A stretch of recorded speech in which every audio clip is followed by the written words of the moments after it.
Bonjour. Et bonjour.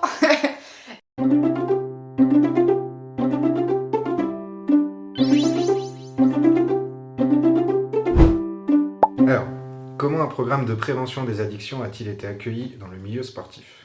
Ah, ça dépend les milieux, hein. Ça dépend les milieux et les raisons pour lesquelles on a été appelé aussi. Ouais. Quand on vient en punition, Ah, putain. forcément c'est moins bien pris. On a toujours réussi, si au moins on peut se vanter d'un truc, je pense que on a toujours réussi à catcher les gens quand même si on venait en guise de punition. Mais du coup on sort encore plus les rames quand on vient en punition que quand les gens ont un peu choisi d'être là. En vrai, juste nous, notre travail, c'est se poser des questions sur ces consos. C'est pas. Après, chacun choisit et fait comme il veut, mais c'est. Genre, est-ce que t'es ok avec tes consos ou est-ce que des fois, bah, tu te fais un peu entraîner et. Bah, ça arrive, hein, en vrai, je pense qu'on a. La plupart, on a déjà bu parce que le groupe buvait et. Enfin, plein de trucs, hein, mais. Enfin, souvent, c'est plutôt ça, c'est genre. Ah non, mais moi je consomme pas, Enfin, il n'y a pas de problème, tout va bien. Alors qu'on on parle pas juste d'addiction, on emploie le mot addiction parce que ça parle à tout le monde, mais on est plus sur des consos de manière générale, même si tu bois qu'un verre par mois, enfin l'idée c'est.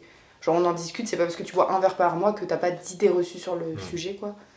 Donc, quand même, je dirais de manière générale, on a plus eu un peu une peur, une appréhension en disant non, tout va bien. N'ayez pas peur. Oula. Peur. Ça consomme pas. Et finalement dire ok, si, vous pouvez venir. Il y a un peu des consos, quoi. Mais pas beaucoup, hein. On n'est pas addict, hein. Souvent, c'était ça, quoi. Et sur les réseaux, comment c'est perçu, c'est que c'est ignoré, en fait, un peu, non? Bah oui, bah après ça rejoint un peu, enfin du coup c'est pas hyper attractif sur les Ah oui, réseaux c'est parce que c'est beaucoup du divertissement sur les réseaux et là c'est un sujet du coup sérieux qui peut faire peur aussi, enfin selon comment c'est amené et les gens se sentent en général pas concernés sur les réseaux, même de manière générale. Et du coup c'est ça qui est un peu plus compliqué. Puis même pour la mise en avant des contenus, comme on a des thèmes où on peut évoquer l'alcool, la cigarette, des choses comme ça, ça peut être des choses que les réseaux avec les bots, ils bloquent, voilà. Non, c'est bon, tu m'as saoulé, donc hibidi hop, tu ne me vois plus, je te bloque. C'est Et vrai. que du coup c'est moins mis en avant que le reste, Les mots, ouais, des fois, oui c'est vrai, ça peut carrément. être ça aussi. Ouais, puis il y a trop de trucs à prendre en compte sur les réseaux. L'algorithme, en fonction de ce que tu mets dans la description, le truc, le machin, enfin... Et puis ça change tout le temps, et puis il faut suivre les trends. Enfin, en fait, si t'es pas archi connecté tout le temps, sachant que... Enfin, en fait, nous on est trois, donc c'est chaud d'être archi au taquet tout le temps. Enfin, c'est pas facile de suivre le rythme, en fait. Ouais, surtout que ça évolue tout le temps en fait. Ouais. Donc, et puis aussi en fonction du public, on n'a pas tous la même consommation Ouais, des c'est réseaux sociaux et du coup pas les mêmes attentes Ouais, non c'est plus. Enfin, Pas les mêmes attentes, peut-être pas les mêmes rêves forcément tout le temps aussi non plus. aussi. Donc c'est un peu un challenge justement de trouver pour toucher un peu tout le monde quoi. Ouais, c'est ça.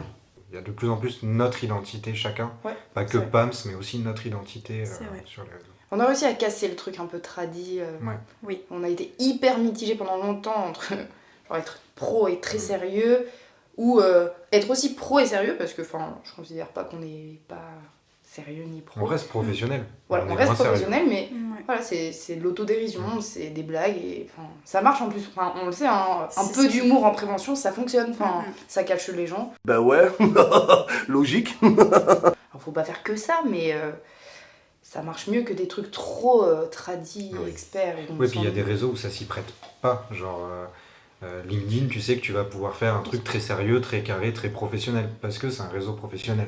Par contre, si tu commences à aller sur TikTok, sur Instagram, etc., ben, si t'es trop professionnel comme sur LinkedIn, bah, les gens s'en foutent. Parce que Ouais. même moi, quand je vais sur TikTok ou Instagram, si je commence à voir des trucs hyper sérieux, je vais même pas Ouais. regarder, en fait, ça va me saouler dès le début. Ouais. Adapté en fonction du réseau aussi, ça on l'a compris plus Oui, tard, plus mais tard, c'est ouais. hyper important. C'est ça. enfin, Et différencier du coup, oui, bah, ouais, c'est. de ouf. Exactement, ouais. T'es bien renseigné, toi. Alors, quel est le message le plus difficile à faire passer auprès du milieu sportif et pourquoi d'après vous? Qui sont capables de faire et qui sont vraiment les premiers acteurs pour. Enfin, et surtout que en prévention, t'as pas besoin d'être expert d'un domaine pour le faire. Bien sûr, tu te sens beaucoup plus à l'aise si tu connais tout par cœur sur le bout des doigts, mais genre il y a plein d'étapes en fait, et oui, si toi juste, ton étape c'est, je sais pas, aborder, ça veut dire quoi les PEGI sur les boîtes de jeux vidéo, en fait tu fais déjà de la prévention, tu fais déjà quelque chose, et c'est déjà une étape quoi. L'alcool est pas forcément le meilleur moyen de cohésion L'alcool, c'est pas cool. Non, Bah non, c'est pas cool. Alors pourquoi il y a le mot cool dans l'alcool? Ni le meilleur moyen de se faire de l'argent pour un club. Je pense qu'il y a d'autres économies, il y a des études qui le prouvent. Mais du coup, ça aussi, je trouve que la place de l'alcool dans le milieu sportif, je trouve que c'est assez dur à faire entendre.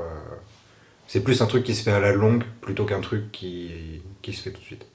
Sur les réseaux, réussir à rendre la prévention dynamique et attractive. Genre pour que justement ça arrive à toucher le public jeune pour rendre ça intéressant. Ouais. Ça, ça peut être un peu difficile. Après, c'est pas propre au milieu sportif, ça, je pense. C'est Ouais. plus de manière générale, Oui, du coup. sur les réseaux. Parce que, ouais. Alors, c'est quoi le truc que tu préfères faire en prév? Qu'est-ce qui allume ta petite flamme? Moi, ce qui allume ma petite flamme, c'est quand on est en formation, genre, ou en sensi, enfin peu importe le format, ou même en stand, et que les gens viennent en mode...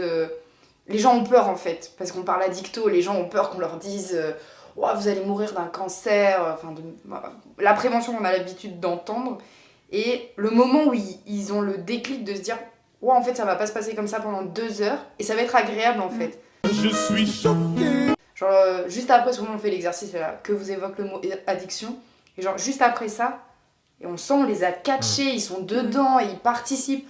Genre ça allume ma petite flamme, ça. Ouais. Ça j'adore. Oh my god! Ouais, je te rejoins de ouf là-dessus. Genre, je pense que c'est ça aussi. Enfin, moi, genre, ça allume la flamme. Et quand après, ils disent que... Enfin, on voit qu'ils s'imaginent et qu'ils se visualisent en train de faire nos exercices de prévention auprès de leur public à eux. Ouais. Quand ils s'investissent vraiment dans le truc et que ils s'imaginent vraiment que parce que du coup, dans nos formations, on leur fait simuler des exercices de prévention. Et du coup, quand on voit que ils imaginent que le public qu'ils ont en face d'eux, c'est pas leurs collègues entraîneurs, mais c'est des vrais jeunes qui peuvent encadrer, bah ça, moi, ça allume. Enfin, la flamme est déjà allumée avant, et du coup, là, ça allume le feu, parce que du coup, Ouais, c'est vrai. je sens qu'on est vraiment utile et qu'il va y avoir une suite à ce qu'on a fait. Ouais, Quoi. c'est vrai. Incroyable bon ref. Incroyable. Et attends, j'ai un autre allumage de flamme, et pour le coup, ça te rejoint plus toi, Alison. Ouais.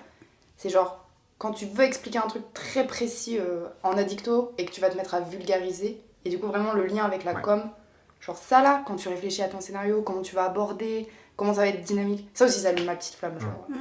J'adore ça. Ouais, carrément. Enfin, c'est ça, moi, c'est ce que j'adore aussi, c'est du coup travailler avec vous sur ça et après mettre en forme, enfin, du coup, t'imagines comment ça pourrait être fait au niveau de la communication et c'est ça qui est trop cool. Ok. Y a-t-il des moments où vous vous êtes senti découragé et pourquoi?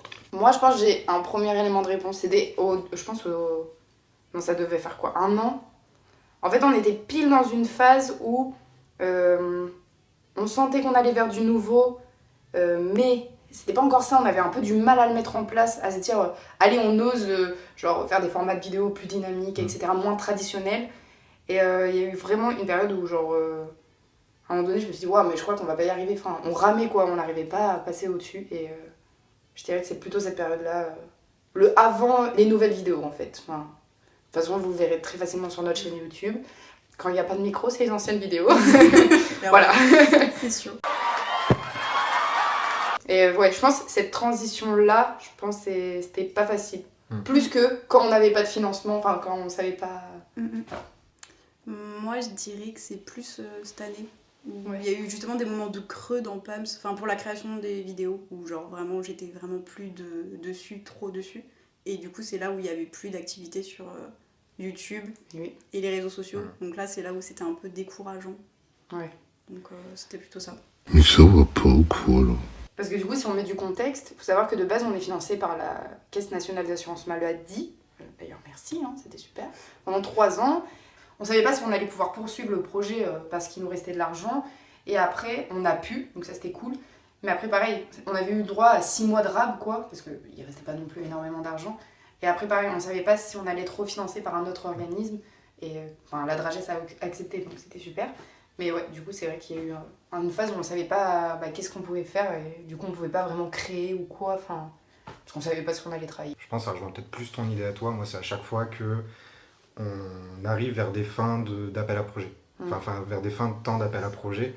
Parce que du coup, tu continues à bosser sur le projet, tu continues d'avoir des nouvelles idées, mais du coup, t'es mélangé entre j'ai des nouvelles idées, je continue d'avoir des nouvelles idées, mais est-ce que je vais pouvoir les mettre en place ou est-ce que je vais devoir arrêter de le faire? Et du coup, c'est dans un sens trop bien parce que tu continues d'avoir de nouvelles idées, mais en même temps, t'es freiné par le fait que bah, ça se trouve dans 2-3 mois, bah, ces idées, je pourrais pas les mettre en place, quoi. Ouais, c'est marrant. Quelle a été la formation la plus mémorable pour vous et quelle vidéo avez-vous préféré réaliser? En vrai, dans le top 3, je mettrais les formations avec la Ligora. Oui, Parce que le milieu du rugby, c'était quand même quelque chose. Et c'était cool aussi de confronter les idées reçues de ce milieu-là et à la fois de voir que... Enfin, c'est vraiment un milieu dans lequel ça avance et dans lequel ils prennent en compte la thématique. Genre, je pense vraiment elles font partie des top 3, parce que c'était quand même vachement marrant, 2-3 trucs. Crêpes d'Île-de-France aussi. Ouais, c'était Crêpes surprenant. d'Île-de-France, en plus, je pense que c'était une des premières fois où on testait vraiment de les faire appliquer. Enfin là, on avait vraiment du temps Ah oui, c'est vrai. pour les faire appliquer. Et ça, moi, j'avais vraiment aimé parce que j'ai vu à quel point aussi ils avaient changé les exercices qu'on leur avait donnés. Enfin, du coup, ils s'étaient pas juste contentés de faire ce qu'on leur avait proposé de faire. Ils s'étaient emparés du truc et il y avait le côté sportif, il y avait le côté avec les IA, c'était les premiers à avoir créé de nouvelles images d'IA et de faire deviner et tout. Et du coup, ça, moi, c'est une de mes préférées, je crois, aussi. Moi, la plus mémorable, je dirais, c'est quand je t'ai vu faire, tu sais, avec toute la dragée. ouais. C'était vraiment la première fois Ouais, du coup, c'est que je vrai. voyais en fait toute la formation, enfin un petit bout en Oui, tout c'est cas. Et du coup, pour moi, c'est vraiment celle que je me souviens Ouais, c'est vrai, le t'étais plus. venue, ouais. J'étais venue voir et je me souviens de base, je devais rester que la matinée et au final, j'ai dit, Oui, je reste la journée, c'est hyper C'est intéressant. vrai. Et ça, même au niveau de la com, après, ça permettait en fait de, donner du sens. ouais, de donner du sens. Et en plus, pour le coup, c'était vraiment le début. Oui. Et enfin, comparé à maintenant, tu vois, ça n'a rien à voir, mais... Ça évolue Ça a aussi, évolué, ça permet quoi. de voir l'évolution aussi. Ouais, ouais, totalement. mais ouais. Et la vidéo, Et la vidéo, quelle oui, ça, vidéo avez-vous préféré réaliser? Moi, je dirais, en vrai, la dernière avec Nicolas Autier, elle a été très longue et ce sera clairement pas ta préférée. Mais dans la manière, enfin, c'est un peu celle-là qui représente quand même ce vers quoi on veut Ouais. tendre. Je suis d'accord. Donc, je dirais ça. Mais en termes de réalisation, je pense que c'est le premier Too Fast. Enfin, un des premiers Too Fast où je me suis dit genre, oh, on peut faire des trucs de dingue, c'est génial. Et ouais, je pense que ça m'a grave hypé, même développer le jingle, se dire, oh, on va faire ça. Enfin, les premiers conseils, enfin, concepts comme ça m'a trop fait kiffer. Ouais. Bah en vrai, tout pareil. Enfin, les Too Fast, ça a été vraiment genre le renouveau de Pam sur la création de contenu en fait. Et c'est là où vraiment on s'est amusé aussi à créer un truc. C'est vrai. Même le jingle, c'est vrai que. Ouais. Il était créé et tout, ouais, c'est vrai. C'était marrant. Tout est fait maison. C'est vrai, c'est vrai. Et avec pas grand chose. C'est vrai. Et après, moi, il y avait l'autre vidéo, enfin, réalisée ou plus le témoignage de Pat Bernard. Genre, elle, c'est une des pas meilleures, mais genre vraiment. Plus abouti, quoi. Ouais, et qui a un vrai message, j'ai trouvé. Enfin, même il était très touchant. Et même quand je montais la vidéo, je me souviens que genre c'était hyper touchant. C'était difficile de couper les moments, en fait, justement. Et ouais. Mais après, Nicolas Autier, je rejoins qu'il y a... La dynamique, mais la effectivement... dynamique, oui, c'était long, quoi. Enfin, ça a été long. Elle a mis longtemps à sortir. Mais elle est sortie. Mais oui, c'est vrai, Pat Bernard, effectivement. Pour le coup, dans les témoignages qu'on a fait, c'est le plus... Enfin, on en avait 2. Très loin. Mais dans les 2 témoignages qu'on a fait, il est bien, quoi. Il était très touchant, ouais. J'ai bien aimé avec Véronique Barré aussi. Je trouve que c'était assez intéressant. J'avoue qu'au niveau témoignage, pour moi, il n'y a pas mieux que Pat Bernard. Effectivement, il n'y en a que 2, mais je trouve que quoi qu'il arrive, ce qu'il dit, c'est super intéressant. Et j'avoue que les Too Fast aussi, genre moi j'en ai fait qu'un, j'ai écrit que celui sur l'histoire de l'alcool. Mais du coup, c'est là où je trouve ça hyper intéressant. Enfin, c'est là où j'ai compris à quel point c'était trop bien de vulgariser pour les réseaux sociaux et de pouvoir apporter des informations que nous on connaît et qu'on pourrait amener de manière un peu cool sur les réseaux. Donc ça, j'ai bien aimé. Oui, Too Fast est meilleure vidéo. Enfin, le concept est bien, enfin, je suis d'accord. Ouais, c'est ça, parce qu'il y avait les points actus, c'était cool, mais c'était plus difficile. Point actu, c'est pas le même rythme en plus. Ouais, c'est ça. Mais c'était cool à faire aussi, et puis ça permettait de suivre l'actualité aussi du sport. Ouais. Donc c'était bien. C'est vrai. Mais c'était pas le même rythme. Ouais, c'est pas Dans la c'est pas création, pareil. c'est pas pareil non plus. Puis même les messages, des fois c'était dur à adapter à la prévention, sans que ce soit trop tiré par les cheveux. Enfin. Puis t'as le côté frustrant aussi où des fois t'aimerais bien pouvoir dire plus de trucs. Oui, Mais t'es tu peux limité. pas. C'est ça que je veux dire, t'es limité dans le temps. Ouais. Notre visage en dit long et on a déjà vécu ça à Nice, dommage, exactement. Est-ce qu'on a rencontré des défis dans le cadre de notre programme? Moi j'en vois 2 quand même. Ah, 3, ouais. L'argent, ça c'est un défi de tous les jours. En vrai, l'argent c'est dur parce que du coup, on reçoit de l'argent et en fait ça paye nos salaires plus tout le matériel du programme en fait. Enfin, on n'a pas des postes pérennes ou... Les déplacements. Voilà, ça paye vraiment tout, du coup, trouver de l'argent. Parce que voilà, quand on prévoit un projet sur 3 ans, et ben on a 3 ans de salaire, à peu près. Enfin voilà, donc dès que c'est fini, faut vite retrouver, mais il n'y a pas forcément beaucoup d'argent qui est mis dans la prévention. Parce que du coup, ça évolue aussi beaucoup, et il y a énormément de prévention à faire, il n'y a pas que en addicto, et il n'y a pas une prévention mieux que l'autre, mais du coup, quand c'est moins, comment on dit, mis en lumière que d'autres sujets, quand il faut prioriser, je sais pas, par exemple, le harcèlement scolaire, ce qui est le cas en ce moment, voilà, on met les moyens dans le harcèlement scolaire, du coup, il y a un peu moins d'argent pour le reste. Du coup, des fois, ça crée un peu des trucs en tension, mais bon, bref, l'argent, le premier. Et moi, je dirais qu'on a eu 2 défis en termes de boulot. Il y a le kit de prévention de la Ligue, où on a eu 1 mois, quoi, pour le faire. C'était un peu gros défi, quand même. C'est un très gros défi, ouais. Parce que du coup, fallait qu'on... La demande, c'était, du coup, maintenant qu'on a fait les formations avec vous, on veut un kit clé en main avec des outils de réduction des risques pour diffuser dans tous les clubs de l'Auvergne-Rhône-Alpes, quoi. Et là, on est genre, ouais, ok. Trop bien. Qu'est-ce qu'on met ? Trop bien, génial, mais du coup, il faut tout partir de zéro. Et c'était en mode, il nous faut vite pour dans 30 jours, quoi, un truc comme ça. Donc on a un peu charbonné quand même. C'est comme ça qu'on a eu ces magnifiques verres. Exactement. Et je sais c'est quoi le deuxième truc C'est quoi dont tu vas parler, c'est le colloque. Ouais, c'était sûr. Deuxième défi. Évidemment. Le colloque, c'était très compliqué parce que il y avait déjà un tout petit bout d'entamé, mais ça n'avait pas énormément avancé. Et du coup, on s'est retrouvé à se charger du colloque en même temps que tout le reste à gérer sur PAMS. Et on est parti de rien. On a dû aussi demander l'argent. C'est vrai. C'était pas prévu en fait. Je trouve que ça a été un gros défi parce qu'on avait très peu de temps aussi pour le faire. On avait un peu moins de 3 mois, je crois. Ouais, environ. Juillet, août, septembre. Juillet. Août, septembre, octobre. Ouais. Août, septembre, ouais. Et même avec les vacances et tout, presque quasi septembre. Mais par contre, ça m'a énormément apporté professionnellement parlant. Parce qu'on était très pessimiste au début. On a dit plusieurs fois la phrase, mais de toute façon, je pense qu'on n'y arrivera pas. Mais au final, on l'a fait, on a eu des retours quand même hyper positifs de cette journée. Et même moi, à titre personnel, je suis quand même assez content et assez fier de cette journée. On a quand même lancé la com en septembre. Ouais, septembre, ouais. Mi-septembre. Mi-septembre, je crois. ouais, mi-septembre. Pour un événement genre 1 mois après ou 1 mois et demi après. Sachant que personne nous connaît. Voilà. C'est Genre, surtout ça. on n'est pas connus. Donc ouais, le stress au niveau des inscriptions, moi je me souviens que c'était vraiment un truc où je me disais, waouh, ça monte pas quoi. Enfin, c'était quand même un gros truc s'il y avait personne. Ouais, parce que on a loué la salle du stade Marcel Michelin, qui quand même, ça valait des sous. Bon, c'était un peu un pari. Et en plus, après avoir expliqué tout ça, ce qu'on n'a surtout pas précisé, c'est que c'était la première fois qu'on organisait un colloque. Oui, c'est ça. On découvrait on tout, savait en fait. pas, hein. Tout l'événementiel en fait.